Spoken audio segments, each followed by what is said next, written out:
그리고 서로가 같이 노력을 해야 되는 일이죠. 대학하고 지역이. 그렇죠. 근데 제가 이제 군산대학교는 제가 이제 군산대학교 태생부터 같이 했거든요. 저희 집이 거기라 네. 그 미룡이라 그 초등학교들은 미룡초등학교를 나왔어요. 군산대학교다가 넘겨서 학교는 사라졌지만 옮겼지만 이게 금방 말씀하신 거고 제가 동감을 하는 게 원래는 그쪽이 굉장히 좀 낙후했었거든요. 도시 자체가 동네 자체가 옛날엔 동네라고 그러잖아요. 근데 지금 군산대학교 들어오면서 그게 건물도 많이 들어서고 거기가 맞아, 몰라보게 아파트 단지도 발전을 생기게 엄청 되고 상가도 이게 많아지게 되고. 예전에 이제 우리 어렸을 때 보면 속된 말로 거의 땅 평당 100원, 100원씩 준다고 안 샀던 학교 다닐 때 땅이었어요. 다 돈이었거든요. 예, 그렇죠. 근데 예. 지금은 거기가 어마어마하게 올라가가지고 뭐 50만 원 돈다고 해도 못 산다는 맞아, 상권도 좋아지고. 그러면 그 동네가 있는 주민들도 다 발전을 했단 말이에요. 방금 교수님께서 말씀한 지역이 같이 가야 된다는 것이 딱 맞는 것 같아요. 학교도 지역에 위해서 좀 같이 가는 거고 지역 주민들도 학교에 대해서 품평 없이 다 지금 학교가 제가 처음에 군산대학교가 미룡으로 이전했을 때보다 제가 규모만으로 보면 한 10배 가까이 컸을 거예요. 그때는 학교가 중앙도서관 하나 오고 학생회관 하나 오고 그렇죠. 많이 컸죠. 공간만 예, 있고. 공간만 있고 체육관도 없었고 막 그랬었거든. 근데 이제 이게 막 점점 넓혀지도 뭐 어마어마하게 컸단 말이에요. 그 크면서 주위에 있는 마을 전체가 지금 같이 컸어요. 원룸 그 지금 담을 허무니까 너무 네. 좋은 거예요. 그렇죠. 담도 예, 허물고. 예. 시뻘건 담 있었죠. 그래서 너무 체육관 저기 답답했는데 운동장 그 안에 체육관담도 엄청 자, 높아가지고. 이제 그러신 거예요. 그럼 불편했거든요. 지금 말씀하신 그대로 이제 뭐 우리 지역민들께서도 우리 대학에 대해서 굉장히 답답함이라든가 그다음에 왜 저렇게밖에 못해 이런 것들 계셨겠지만 저도 이제 이 대학에 우리 대학에 온 지가 이제 20년이 됐습니다. 근데 그 20년을 이렇게 돌이켜 보면 사실 그 사이에 지금 말씀하신 이런 변화들이 많았죠. 조금씩 계속 있었던 거예요. 네. 그리고 그게 누적이 돼서 이제 어느 정도는 이제 우리가 이제 기틀이 이제 됐다 이렇게 생각을 하시면 되고 이제 지금 말씀하신 게 굉장히 중요한데, 그러니까 제가 요번에 이제 총장 선거에 나오잖아요. 예, 예, 예. 나오는데 그 공약 중에 하나가 네. 그겁니다. 뭐냐면은 그 우리 미룡동 예. 그 일대를 대학 도시로 개발하는 거예요. 너무 좋겠네요. 주민으로서. 예, 그러니까 네. 그러면 좀 그거를 도와드릴게요. 네. 그게 뭐냐면은 지금 익산에서 네. 원광대학이 네. 그걸 하고 있어요. 그러니까 익산에서는 이제 지금 그 학생들의 지금 아까 말씀하신 그 이제 학생들을 어떻게 하면 유치할 수 있을까? 이제 네. 대학들은 거기에 사활을 걸고 있거든요. 그러니까 맞아요. 그래서 작년부터 익산시하고 원광대학이 같이 진행하는 게 원광대학 앞에 대학가를 일종의 대학 도시 개념으로 다 리모델링을 해가지고 마치 신도시 개발을, 그러니까 원도심 개발하듯이 이걸 개발하는 거예요. 그래서 거기를 대학 문화라든가 이런 것들이 이제 뭐니까 특히나 이제 많이 보니까 문화적인 것들, 또 학생들이 여러 가지 그런 이 창의적인 활동을 할 수 있는 그런 공간들 이런 것들을 만들어줌으로써 이제 시에서는 일거양득인 거죠. 그렇죠. 예, 그쪽 지역을 이제 활성화시키면서. 그 앞에도 원광대 앞에도 상당히 좀 이렇게 좀 낙후라 그러지만 제가 좀 침체된 지역이었거든요. 네. 그 부분을 이제 도심의 일부를 갖다 구도심을 또 활성화도 시키고 또 학생들 유치도 돕고 이런 건데 저는 그 지금 군산대학 그 인근구역 특히 미룡동하고 뒤에 가면 원당 마을 있지 않습니까? 거기까지 쭉 이어지는 그런 권역들을 그런 대학 도시로 개발할 수 있는 여지가 충분히 있다고 생각합니다. 그리고 대학 도시 사업에는 최근 정부가 이제 추진하는 대학 도시 사업은 대학 안에 유휴부지들이 있으면 거기에 생활 공간이라든가 그 다음에 그 여러 가지 그 편의 시설이라든가 오피스라든가 그러니까 하나의 도시 같은 개념으로 오픈형 생각하는 거예요. 도서관 같은 것도 있었으면 좋겠어요. 대학 도시라고 하는 개념은 지금 뭐 외국 대학들 나가보신 분들은 다 충분히 이해하시겠지만 외국에 나가면 대학은 대학 자체로서 하나의 도시 기능을 갖거든요.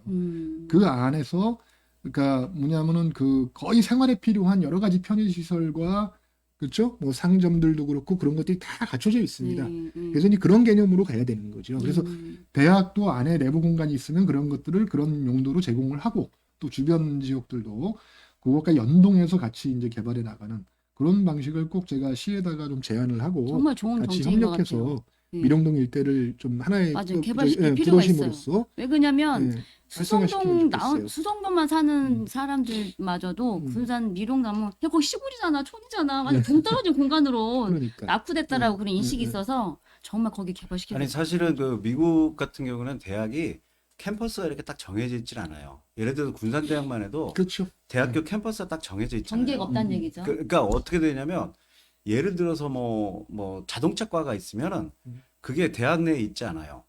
저쪽 자동차 관련된 그쪽이 있어요. 그러니까 그 학교 건물들이 다 떨어져 있어요. 그러니까 도심에 전체적으로 다 뿌려져 있어서 맞아요. 예를 들어 군산대 같은 경우도 옆에 자동차 학원 있잖아요. 바로 연계하면 되겠는데요. 아니 그러니까 그런 바로 옆에 학과들을 굳이 캠퍼스 내에 둬서 하면 왜냐면 그게 만약에 도심으로 아예 그 학과들이 좀 이렇게 퍼져 나가면 뭐 지금 계속 말씀하신 어떤 지역 경제와도 맞붙을 거고 그 외에 학생들이 자꾸 이동도 이제 커지고 그럼요. 경로도 넓어지니까 훨씬 더 좋을 것 같다는 맞습니다. 저도 그렇게 생각합니다. 그래서 지금 저기 저 뭐 원도시 저쪽 대야 동쪽으로는 대야부터 시작해가지고 지금 우리 학교 캠퍼스가 새만금에는 새만금 캠퍼스가 있잖아요. 그렇죠. 근데 거기만 이제 서쪽에 그것만이 아니고 저 대야부터 시작해가지고 도심 원도심이라든가 이런 쪽에 사실 학교의 어떤 그런 그 좀 기지랄까 할 수 있는 그런 것들이 이렇게 점 형태로 흩뿌려져 있어야 여기저기 된다고 딱 두면 생각을 좋을 해요. 것 같아요. 그러니까 중국에서도 아까 제가 이제 말씀드린 것처럼 중국도 이제 저 90년대 초반에 제가 그 중국을 갔을 때 아까 복장대학이라든가 이런 식으로 이제 그 대학들 전문화된 대학들이 많았는데 90년대 후반을 거치면서 중국도 대학 교육에 큰 이제 그 재편을 하면서 그런 대학들이 다 통합이 됩니다. 다 통합이 돼서 이제 그 맹어드급의 큰 대학들이 이제 등장을 하기 시작하는데요. 그 대표적인 게 절강대학 같은 사례들이에요. 예, 이게 절강대학에 가면은 저 항주시에 있는데 거기 원래 항주대학하고 그 안에 또 여러 대학들을 다 합쳐서 그 이제 절강대학을 만들었는데, 그러니까 절강대학의 조직원 숫자가 한 2만 명 정도 됩니다. 그 동네는 할 말이 없네. 근데 거기는 역시 어떤 대륙이네요. 제가 절강대에 가니까 어떤 우스갯소리를 얘기하냐면은 항주시에서 하늘로 이렇게 돌을 던져가지고 조그만 돌멩이나 던져가지고 떨어지면 그 중에 돌멩이를 맞는 사람은 4사람 중에 한 사람은 절강대학하고 관계가 있는 사람이에요. 워낙 많으니까. 근데 그런 정도로 이야기할 정도, 제가 이 말씀을 드리는 거는 전 세계적으로 그 도시에서 대학이 가지는 역할과, 그죠? 그것이 그 도시의 발전과 관계를 맺는 그런 방식들을 설명을 드리는 거예요. 그래서 그 대학이라고 하는 걸 더 이상 이렇게 그 지역과 떨어져 있는, 여기는 학교 이렇게 존재하는 게 아니라 도시와 지역의 경계가 갈수록 이렇게 허물어져야 된다. 이런 방식으로 이제 가야 된다고 생각을 하고요.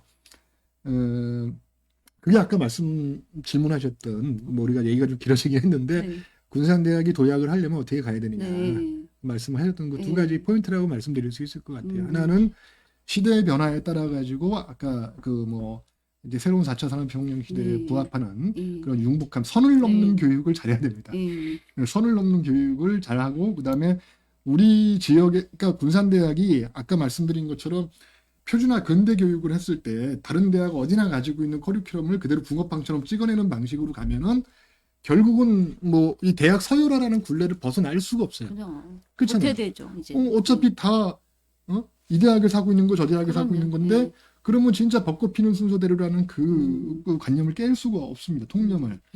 그게 아니고 세상 어디에도 없는, 여기서만 가능한, 유일무이한 그런 것들을 여기서 이제 그게 학과가 됐든 전공이 됐든 이런 방식으로 개발을 해내야 되는 거예요. 특히 우리나라 여기는 지역 자체가 좀 새만금과 우리가 같이 연동돼 있기 때문에 이 새만금과 함께 갈 수 있는 그러한 사실 이 교육 측면에서는, 연구나 교육 측면에서는 그러한 그 분야들이 굉장히 넓거든요. 거기서 새롭게 등장하는 어떤 그 신산업 분야, 이런 곳에서 그러니까 정말 뭐냐면 이건 저기지만 세계 탑 안에 들어갈 수 있는 그런 핵심 분야들을 만들어내는 것. 그러니까 지역과 연관되어서 그런 것들이 결국은 대학이 살 수 있는 활로가 아닌가 생각을 합니다. 이렇게 많은 말씀 나누셨는데 이게 저희가 또 약속은 시간이 이미 이제 1시간이 훌쩍 넘어버려요. 약간 그렇죠. 시작할 때는 좀 오래 갈 것 같다고 그러는데 이게 대화하다 보면은 금방 넘어간다니까요. 그래서 예. 아무튼 이제 교수님 이제 이번에 총장님 후보로 나오시고 저는 이제 좀 왜 그냥 그 주민으로서 좀 기대가 되고 그러면 교수님 금방 말씀하신 지역 주민과 같은 학교도 기대가 되고 그다음에 무경동 사세요? 태어나길 거기서 저희가 원래 이게 이 말씀은 저희 홈그라운드가 거기예요. 그 군산대 후문 정문 제가 원당 살았거든요. 네. 원당에도 고등학교 20살 때까지 살았으니까. 어. 그래서 아무튼 그 발전을 좀 기대가 좀 많아요. 왜 그러냐면 좀 이렇게 뒤쪽으로 가면 앞쪽은 발전이 돼 있는데 뒤쪽으로 가면 아직도 좀 시골스럽거든요. 맞아. 그래서 공동으로 발전해서 군산에 진짜 좀 대표되는 학교를 좀 만들어주시면 진짜 그게 이제 총장님이 되시더라도 혼자 하실 일은 아니고 지역 정치권들과 연계를 해야 되고 그래서 저는 좀 같이 대화를 좀 많이 해서 군산의 대표가 아니고요. 어떤 분야에서는 우리나라에서 유일무이한 대표분야는 대학을 말하겠습니다. 그럼요. 멋 아, 그 졸업 때 여기 있잖아요. 이게 그냥 멋있습니다. 포부가 있어요. 사나이가 포부가 있어야 맞아. 뭐를 만들어가는 거지. 그리고 그저 대학 도시 같은 경우는 대학에서도 계획을 하지만요. 이렇게 주민들이 움직여 주셔야 그럼요. 맞아요. 이게 일이 돼요. 아니 지금 미룡동에 네, 그러니까- 있는 자동차 학원이나 그 네. 원당 옆에 커피숍 카페 크게 있잖아요. 그것만 이렇게 연계해도 음. 좀 큰 발전이 있을 것 같은데요. 그러니까 우리가 네. 밑그림 그릴 테니까 네. 그 그림 불러만 주세요. 저희- 와서 좀 이렇게 저희 모니터 부모를 많이 잘- 해주시고 그런 것도 그래야지 저희 일이 되도록. 교사모 같이 저희 예. 교사모에서 몸으로 또 잘 뛰니까 네. 부탁만 해주세요. 예. 아, 정말 네. 좋은 네, 말씀 저희가 부탁을 드려야지. 아유 서로 같이 예, 해야죠. 마지막으로 우리 교수님 그 뭐라고 해야 되냐 금방 말씀하신 거 좀 간략하게 우리나라 교육이 어떻게 바뀌었으면 좋겠고 교수님과 또 어떤 게 맞는가 그거 간단하게 듣고 마치도록 하겠습니다. 결국 우리는 그렇게 좀 뭐라 그럴까? 교육의 서열화, 지나친 수도권 중심주의, 뭐 이러면서 이제 지역 균형 발전 이렇게 이제 많이 얘기를 했습니다. 근데 그걸 가만히 들여다보면 이제 어떤 문맥이냐 하면, 야, 우리는 이렇게 불평등한 상황에 있고, 우리는 이렇게 푸대접을 받고 있고, 우리는 이렇게 열악한 상황에 있으니까 우리 좀 도와줘. 이제 말하자면 그런 그쵸. 방식의 정책적 요구들을 많이 했던 게 사실이에요. 네. 근데 물론 이제 그런 면에서 기울어진 운동장을 바로잡는 건 분명히 필요합니다. 근데 그것만 가지고서는 사실은 지역이 진정한 의미에서 지역이 살아나기는 저는 어렵다고 봐요. 그런 어떤 이 기울어진 운동장을 바로잡고자 하는 노력도 있어야 되지만 또한 동시에 지역 나름대로 지역 자체의 혁신 역량을 증대시키기 위한 굉장히 어떻게 보면 처절한 자기 노력이 있어야 됩니다. 그리고 그 자기 노력의 핵심에 바로 지역의 대학과 그다음에 지방자치단체와 이런 시민들 이런 노력들이 같이 가야 된다. 저는 그렇게 생각을 하고요. 뭐 국가가 해줘야 될 것들에 대해서 우리가 요구할 건 이제 당연히 해야 되지만 그 전에 우리가 할 게 뭔가를 좀 먼저 우리가 돌아보고 챙기는 그런 우리가 군산이 되고 군산대학이 되면 우리가 지금 처한 뭐 어려움들 충분히 극복할 수 있을 거라고 저는 생각합니다. 이상입니다. 예. 마지막으로 우리 교수님 팬분께서 네. 댓글 다신 분이 계신데요. 아니, 예전에 어느새 팬이 되셨대? 그러니까 봐봐요. 나왔어요 여기. 예전에 새만금의 인문학에 대한 교수님 책 예. 이걸 읽고 감명을 받았대요. 제가 김명성님께서 제가 그 2005년에 교수님이시라고. 예. 저기 그 새만금 문화권이라고 음. 책을 하나 낸 게 있었어요. 아. 그게 지역에서 좀 반향이 있었죠. 꼭 읽어보도록 하겠습니다. 예, 좋은 책 또 다음에 구입해서 그 한번 읽어보세요. 책은 저기 이렇게 이번에 낸 우주의 정오처럼 두껍지 않으니까 그러면 예. 이 얘기만 책에- 하면 저희가 구입해서 꼭 읽겠습니다. 책은 그림이 들어가야 돼요. 그림 많아요. 그림 없는 책은 보면 안 돼요. 사진 많아요. 예. 괜찮아. 아무튼 오늘 예. 좋은 말씀 많이 나눴고요. 네, 오늘 네. 교수님 그 정책 부분에 대해서 많이 들었고 많이 배움 도움이 많이 된 것 같습니다. 그래서 네. 다음에 기회가 된다면 한번 더 모시고 그때는 이제 좋은 결과 나오셔가지고 네. 감사합니다. 네네네네. 네. 그때 또 한번 보시도록. 높은 곳에 계신 분들 딱 초대해서 저희 교사모 방송을 빛을 한번 냈으면 좋겠고요. 오늘 아무튼 좋은 말씀 감사드리고요. 오늘 방송은 여기서 마치도록 하겠습니다. 교수님 오늘 방문해 주셔서 감사드립니다. 감사드립니다. 불러주셔서 감사합니다. 네, 수고 예, 많으셨습니다. 감사합니다. 네. 감사합니다.